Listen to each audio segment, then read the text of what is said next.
Hello दोस्तों, नमस्कार। स्वागत है आपका the teachers point official YouTube channel पर। तो कैसे हैं आप लोग? आशा करता हूं अच्छे होंगे। तो आपको मैं बताना चाहता हूं कि हमारी ब्रह्मास्त्र सीरीज के तहत आपको रोज़ाना इसी फॉर्मेट में, जिसमें आज आपको पढ़ाया जाएगा, उसी फॉर्मेट में आपको टॉपिक वाइज रोज़ाना वीडियो अपलोड किए जाएंगे, जो कि आपकी तैयारी में महत्वपूर्ण योगदान देंगे। तो अगर हमारे क्वेश्चन अच्छे लगें तो लाइक कीजिए, शेयर कीजिए और सब्सक्राइब कीजिए। तो हम अभी अपने क्वेश्चन स्टार्ट करते हैं। तो पहला क्वेश्चन है राजस्थान में त्योहारों का आगमन किस त्योहार से माना जाता है? तो राजस्थान में त्योहारों का आगमन बैसाख तीज, श्रावण तीज, भाद्रपद तीज, ज्येष्ठ तीज। तो कमेंट करके बताएं कि राजस्थान में त्योहारों का आगमन किस त्योहार से माना जाता है। तो राजस्थान में त्योहारों का आगमन माना जाता है श्रावण तीज से, जो कि एक कहावत प्रचलित है, तीज त्योहारा बावड़ी ले डूबी गणगौर। तो तीज से हमारे त्योहारों का आगमन माना जाता है, जिसे हम छोटी तीज कहते हैं। छोटी तीज या फिर हरियाली तीज के नाम से जाना जाता है। हरियाली तीज श्रावण मास की शुक्ल पक्ष की तृतीया को यह तीज आती है। तो दूसरा है भाद्रपद तीज, इसे हम बड़ी तीज कहते हैं, जो कि भाद्रपद कृष्ण तीज को आती है, या सातुड़ी तीज भी कहते हैं। सातुड़ी तीज भी कहते हैं।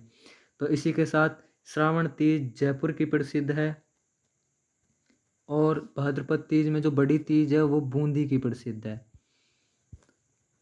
तो आपको आंसर पता लग गया होगा कि श्रावण तीज से हमारे त्योहारों का आगमन माना जाता है राजस्थान में। तो अगले क्वेश्चन की तरफ चलते हैं हम। तीज का त्योहार मुख्य रूप से कहाँ मनाया जाता है? तो तीज का त्यौहार मुख्य रूप से अजमेर, जोधपुर, जयपुर, बीकानेर। तो तीज का त्यौहार मुख्य रूप से जयपुर में मनाया जाता है। जो हमारा जयपुर है, इसमें छोटी तीज, जो कि श्रावण, ऊपर के क्वेश्चन में हमने बताया था कि श्रावण शुक्ल तृतीया को श्रावण शुक्ल तृतीया को हमने बताया था जयपुर में मनाया जाता है। और बड़ी तीज जो कि बूंदी में मनाई जाती है, बूंदी की प्रसिद्ध है। और बीकानेर, इसमें ऊंट महोत्सव मनाया जाता है। जोधपुर में मारवाड़ महोत्सव मनाया जाता है। इसी के साथ हम अगले क्वेश्चन पर चलते हैं। अगर आपको क्वेश्चन अच्छे लग रहे हैं तो सब्सक्राइब करें, लाइक करें और शेयर करें। अगला क्वेश्चन है राजस्थान में बड़ी तीज कब मनाई जाती है? हमने अभी आपको थोड़ी देर पहले बताया था कि बड़ी तीज कब मनाई जाती है, और छोटी तीज वाला क्वेश्चन था, उसमें बताया था। तो राजस्थान में बड़ी तीज कब मनाई जाती है? तो राजस्थान में बड़ी तीज श्रावण कृष्ण तृतीया को नहीं मनाई जाती। श्रावण शुक्ल तृतीया, इसको छोटी तीज मनाई जाती है। भाद्रपद शुक्ल तृतीया, इसको नहीं मनाई जाती। भाद्रपद कृष्ण तृतीया, इसको बड़ी तीज मनाई जाती है, जैसे कजली तीज या फिर सातुड़ी तीज। और इसे बूंदी में मनाई जाती है। बूंदी की प्रसिद्ध है। और छोटी तीज आपको बताया था जयपुर की प्रसिद्ध है। इसी के साथ हम अगले क्वेश्चन पर चलते हैं। अगला क्वेश्चन है आपका, बिना ईसर की गवर कहाँ पूजी जाती है? तो कमेंट करके बताओ, जोधपुर, चूरू, उदयपुर, जैसलमेर। तो बिना ईसर की गवर कहाँ पूजी जाती है? तो आपको कमेंट करके बताना है, जोधपुर में, चूरू में, उदयपुर में या जैसलमेर में। तो बिना ईसर की गवर आपको पता है कि जैसलमेर में पूजी जाती है। और जैसलमेर में गणगौर से एक दिन बाद पूजी जाती है। गणगौर होती है, वो होती है चैत्र शुक्ल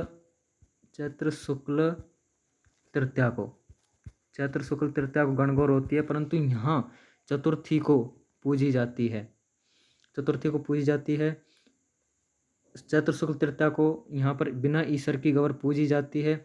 और चैत्र शुक्ल पंचमी को नाथद्वारा में पूजी जाती है। नाथद्वारा में पूजी जाती है गणगौर। नाथद्वारा में गणगौर चैत्र शुक्ल पंचमी को पूजी जाती है। इसी के साथ हम अगले क्वेश्चन पर चलते हैं। अगला क्वेश्चन है, गणगौर त्योहार कितनी अवधि तक मनाया जाता है? तो बताओ दोस्तों, गणगौर त्योहार कितनी अवधि तक मनाया जाता है? 14 दिन, 15 दिन, 18 दिन या 19 दिन? तो गणगौर त्यौहार अपना 18 दिन तक मनाया जाता है, जो कि चैत्र कृष्ण प्रतिपदा से लेकर चैत्र शुक्ल तृतीया तक मनाया जाता है। चैत्र शुक्ल तृतीया तक मनाया जाता है। ये 18 दिन चलता है। गणगौर का त्योहार कितने दिन चलता है? 18 दिन चलता है। और इस सीरीज में हमारे विगत परीक्षाओं में आए हुए प्रश्न भी डाले गए हैं। अगला क्वेश्चन है, निम्न में से कौन सा त्योहार एक कैलेंडर वर्ष में सबसे बाद में आता है? कैलेंडर वर्ष का मतलब है जो ईयर के सबसे लास्ट में जो त्योहार आता है वह कौन सा है? तो वह त्योहार है आपका गणगौर, रक्षाबंधन, कृष्ण जन्माष्टमी और होली। तो वो त्योहार है आपका होली, जो कि फाल्गुन पूर्णिमा को मनाई जाती है। फाल्गुन पूर्णिमा, वो फाल्गुन है जो हिंदी महीनों में सबसे अंत में आता है। कृष्ण जन्माष्टमी भाद्रपद में मनाई जाती है, जो कि कृष्ण अष्टमी को आती है। रक्षाबंधन श्रावण शुक्ल पूर्णिमा को मनाया जाता है। गणगौर आपको बता ही दिया था, शुक्ल तृतीया को मनाई जाती है। गणगौर वैसे चैत्र कृष्ण प्रतिपदा से और चैत्र शुक्ल तृतीया तक चलती है, जो 18 दिन चलती है। अभी हमने ऊपर के क्वेश्चन बताया था। तो आगे चलते हैं दोस्तों। आगे अपना क्वेश्चन है, नेवलों की पूजा किस दिन की जाती है? नेवलों की पूजा की जाती है किस दिन की जाती है? आप कमेंट करके बताइए, नेवलों की पूजा किस दिन की जाती है? नेवलों की पूजा गुरु पूर्णिमा को की जाती है, निडरी नवमी को की जाती है, रास पूर्णिमा को की जाती है, हल छठ को की जाती है। तो इसका आंसर है आपको निडरी नवमी। कब की जाती है? निडरी नवमी को की जाती है। गुरु पूर्णिमा ये आती है आषाढ़ पूर्णिमा को। कब आती है? आषाढ़ पूर्णिमा को आती है। और रास पूर्णिमा जो कि अभी 2-3 दिन पहले गई थी, वो रास पूर्णिमा जिसे हम शरद पूर्णिमा भी कहते हैं। क्या कहते हैं? शरद पूर्णिमा भी कहते हैं। शरद पूर्णिमा भी कहते हैं। ये अश्विन शुक्ल पूर्णिमा को मनाई जाती है। क्या? रास पूर्णिमा है जो अश्विन शुक्ल पूर्णिमा को मनाई जाती है। हल छठ ये भाद्रपद कृष्ण षष्ठी को मनाया जाता है। भाद्रपद कृष्ण षष्ठी को मनाया जाता है। और निडरी नवमी के दिन नेवलों की पूजा की जाती है, जो कि श्रावण कृष्ण नवमी को आती है। श्रावण कृष्ण नवमी को आती है। तो अगले क्वेश्चन पर चलते हैं। करवा चौथ का व्रत कब मनाया जाता है? तो करवा चौथ का व्रत दोस्तों कब मनाया जाता है बताइए? श्रावण कृष्ण चतुर्थी को मनाया जाता है, चैत्र शुक्ल चतुर्थी को मनाया जाता है, कार्तिक कृष्ण चतुर्थी को मनाया जाता है, वैशाख शुक्ल चतुर्थी को मनाया जाता है। तो इसका आंसर दीजिए, कमेंट में बताइए कि कब मनाया जाता है। तो करवा चौथ का व्रत श्रावण कृष्ण चतुर्थी को नहीं मनाया जाता है। चैत्र शुक्ल चतुर्थी को नहीं मनाया जाता है। इस दिन चैत्र शुक्ल चतुर्थी को चैत्र शुक्ल चतुर्दशी को चतुर्थी को नहीं मनाया जाता है। कार्तिक कृष्ण चतुर्थी और वैशाख कृष्ण चतुर्थी, तो कार्तिक कृष्ण चतुर्थी को करवा चौथ का व्रत मनाया जाता है, कार्तिक कृष्ण चतुर्थी को। और चैत्र शुक्ल चतुर्थी को, इस दिन गणगौर से एक दिन बाद अभी बताया था आपको, जैसलमेर में बिना ईश्वर की गवर पूजी जाती है। क्या पूजी जाती है? बिना ईश्वर की गवर पूजी जाती है। तो हम दोस्तों अगले क्वेश्चन पर चलते हैं। करवा चौथ का व्रत कब मनाया जाता है? कार्तिक कृष्ण चतुर्थी को। जगझूलनी एकादशी कब मनाई जाती है? जगझूलनी एकादशी कब मनाई जाती है? तो जगझूलनी एकादशी कार्तिक शुक्ल एकादशी को मनाई जाती है, या चैत्र कृष्ण एकादशी को मनाई जाती है, या माघ कृष्ण एकादशी को मनाई जाती है, या भाद्रपद शुक्ल एकादशी को मनाई जाती है? तो कार्तिक शुक्ल एकादशी को नहीं मनाई जाती है, चैत्र कृष्ण एकादशी को नहीं मनाई जाती है, माघ कृष्ण एकादशी को नहीं मनाई जाती है, जगझूलनी एकादशी भाद्रपद शुक्ल एकादशी को मनाई जाती है। जगझूलनी एकादशी भाद्रपद शुक्ल एकादशी को मनाई जाती है। कार्तिक शुक्ल एकादशी, इस दिन देवठनी ग्यारस क्या होती है? देवठनी ग्यारस। इस दिन सबसे ज़्यादा बाल विवाह होते हैं। राजस्थान में बाल विवाह होते हैं इस दिन। और चैत्र कृष्ण एकादशी, इस दिन जौहर मेला लगता है। क्या लगता है? जौहर मेला जो कि चित्तौड़गढ़ का प्रसिद्ध है। तो दोस्तों अगले क्वेश्चन पर चलते हैं। और क्वेश्चन पसंद आ रहे हो तो लाइक करें, शेयर करें और सब्सक्राइब करें। वैशाख शुक्ल तृतीया और श्रावण कृष्ण पंचमी को कौन से त्योहार पड़ते हैं। अब आपको पता होगा वैशाख शुक्ल तृतीया और श्रावण कृष्ण पंचमी को कौन से त्यौहार पड़ते हैं। तो इस दिन बड़ी तीज और ऋषि पंचमी, नहीं जी ये नहीं पढ़ सकते। आखा तीज और नाग पंचमी, छोटी तीज और बसंत पंचमी। आप कमेंट करके बताइए गणगौर या रक्षाबंधन कौन से त्यौहार पड़ते हैं इस दिन। तो इस दिन आपको कमेंट करके बताना है कि वैशाख शुक्ल तृतीया और श्रावण कृष्ण पंचमी को कौन से त्यौहार पड़ते हैं।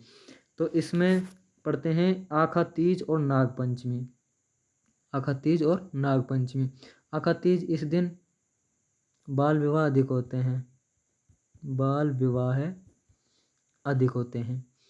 और नाग पंचमी होती है वो श्रावण कृष्ण पंचमी को मनाई जाती है। बड़ी तीज आपको बताया था भाद्रपद में मनाई जाती है। ऋषि पंचमी छोटी तीज आपको श्रावण में मनाई जाती है। गणगौर चैत्र में मनाई जाती है। रक्षाबंधन श्रावण में मनाया जाता है। जैसे के साथ हम अगले क्वेश्चन पर चलते हैं। खिजड़ी वृक्ष की पूजा किस त्योहार को की जाती है। तो खिजड़ी वृक्ष की पूजा किस त्योहार को की जाती है, उस त्योहार का नाम बताइए। गणगौर नहीं की जाती, दीपावली पर नहीं की जाती, दशहरे पर की जाती है। कब की जाती है, दशहरे पर की जाती है। आपको बताया था गणगौर ये आती है चैत्र शुक्ल तृतीया को। और दीपावली कब आती है, जो भी अभी आने वाली है, ये आती है कार्तिक अमावस्या को। दशहरा और गुरु पूर्णिमा आषाढ़ पूर्णिमा को आती है। तो दोस्तों अगले क्वेश्चन पर चलते हैं। अगला क्वेश्चन है भाद्रपद माह की कृष्ण पक्ष की षष्ठी को मनने वाला त्योहार कौन सा है। भाद्रपद माह की कृष्ण पक्ष की षष्ठी को कौन सा त्योहार मनाया जाता है। तो इसमें कौन सा त्योहार मनाया जाता है, उस त्योहार का नाम क्या है। गणगौर है, ऊब छठ है, घुड़ला है या फूलडोल है। इसमें आंसर होगा ऊब छठ। क्या होगा, ऊब छठ होगा। गणगौर चैत्र में मनाई जाती है। घुड़ला जो कि जोधपुर से संबंधित है, मारवाड़ से संबंधित है। फूलडोल शाहपुरा भीलवाड़ा में मेला लगता है। शाहपुरा भीलवाड़ा में मेला लगाया जाता है। घुड़ला जो कि मारवाड़ से संबंधित है। कोई सातल देव था, वो बचा के लाया था अपने राज्य की लड़कियों को, तो घुड़ला उसी की याद में मनाया जाता है। गणगौर जो कि 18 दिन तक चलता है। तो भाद्रपद माह की कृष्ण पक्ष की षष्ठी को मनाने वाला त्योहार है ऊब छठ। कौन सा है, ऊब छठ। चलो दोस्तों आगे चलते हैं। अगला प्रश्न है हमारा, निम्न त्योहारों को आरंभ से अंत तक जमाएं। तो कौन से त्योहार हैं, गणेश चतुर्थी है, दीपावली है, कृष्ण जन्माष्टमी है और गणगौर है। इनको आपको शुरू से जहाँ से त्योहार स्टार्ट होते हैं और एंड तक जहाँ पर त्योहार खत्म होते हैं वहाँ तक जमाना है आपको। तो पहला त्योहार इनमें से आएगा गणगौर को पहले स्थान पर रखना है, क्योंकि ये चैत्र शुक्ल तृतीया को मनाया जाता है। तो पहले पे 4 नंबर आ जाएगा। फिर आएगा कृष्ण जन्माष्टमी, जो कि भाद्रपद कृष्ण अष्टमी को मनाई जाती है। ये आएगा दूसरे नंबर पे। और दीपावली जो कि कार्तिक अमावस्या को मनाई जाती है। और गणेश चतुर्थी जो कि भाद्रपद शुक्ल चतुर्थी को मनाई जाती है। तो सबसे पहले इसमें गणगौर आएगा जो पहले मनाया जाता है। उसके बाद इसमें तीसरे नंबर का कृष्ण जन्माष्टमी आएगा। उसके बाद इसमें गणेश चतुर्थी मनाई जाती है और उसके बाद दीपावली मनाई जाती है। इनका पता तो लग गया होगा आपको कि कब कब मनाई जाती है। तो एक बार और बता देता हूँ। गणगौर आपका चैत्र शुक्ल तृतीया को मनाया जाता है, जो कि पहला महीना आता है। उसके बाद शुक्ल पक्ष में नहीं, कृष्ण पक्ष में जो जन्माष्टमी आती है भाद्रपद में, पहले वो आएगी। उसके बाद गणेश चतुर्थी जो कि शुक्ल पक्ष में आती है भाद्रपद में ही, और दीपावली जो कार्तिक अमावस्या को आती है। तो इसमें ऑप्शन होगा राइट आंसर 4 3 1 2। तो आपको जैसे क्वेश्चन लग रहे हैं, आगे चलते हैं, कैसे लग रहे हैं बताते कमेंट कीजिए। सांझी पूजन किसमें लोकप्रिय है। सांझी पूजन कौन करता है, किसमें लोकप्रिय है सांझी पूजन। गरासिया जनजाति करती है, सहरिया जनजाति करती है, कुंवारी कन्याएं करती हैं या भील जनजाति करती है। तो आपको पता ही होगा सांझी पूजन कुंवारी कन्याएं के द्वारा की जाती है। कुंवारी कन्याओं के द्वारा की जाती है। सांझी पूजन को कुंवारी कन्याओं द्वारा किया जाता है। गरासिया ये जनजाति है, सहरिया ये भी जनजाति है और भील ये राजस्थान में जनसंख्या की दृष्टि से दूसरे स्थान पर आती है। कौन से स्थान पर आती है? दूसरे स्थान पर आती है। इसी के साथ हम अगले क्वेश्चन पर चलते हैं। ये आज का सबसे लास्ट क्वेश्चन है, तो आप बताएं कि कैसे क्वेश्चन लग रहे हैं। तीज त्योहारा बावड़ी ले डूबी गणगौर किस राज्य से संबंधित है? तो तीज त्योहारा बावड़ी ले डूबी गणगौर ये किस राज्य से संबंधित है दोस्तों? ये राज्य आंध्र प्रदेश से, केरल से, सिक्किम से या राजस्थान से? तो ये तीज त्योहारा बावड़ी ले डूबी गणगौर, तो अपने राजस्थान में एक कहावत प्रचलित है, जो एक कहावत प्रश्न में दी गई है कि तीज त्योहारा बावड़ी ले डूबी गणगौर, कि त्योहारों का जो स्टार्टिंग है या शुरुआत होती है वो श्रावण की तीज से होती है और गणगौर चैत्र की गणगौर पर वो ख़त्म हो जाती है और त्यौहार नहीं मनाए जाते हैं। और इनके बीच में जो भी त्यौहार आते हैं वो तीज से स्टार्ट होते हैं और गणगौर पर ख़त्म हो जाते हैं। तो ये कहावत राजस्थान में प्रचलित है। कहाँ पर प्रचलित है? सबसे ज़्यादा त्यौहार राजस्थान में मनाए जाते हैं। तो इसी के साथ हमारा आज का सेशन यहीं ख़त्म होता है। तो आपको जैसे क्वेश्चन लगे कमेंट करके बताएं, लाइक करें, शेयर करें और सब्सक्राइब करें। गुड नाइट, शब्बा खैर। थैंक यू दोस्तों।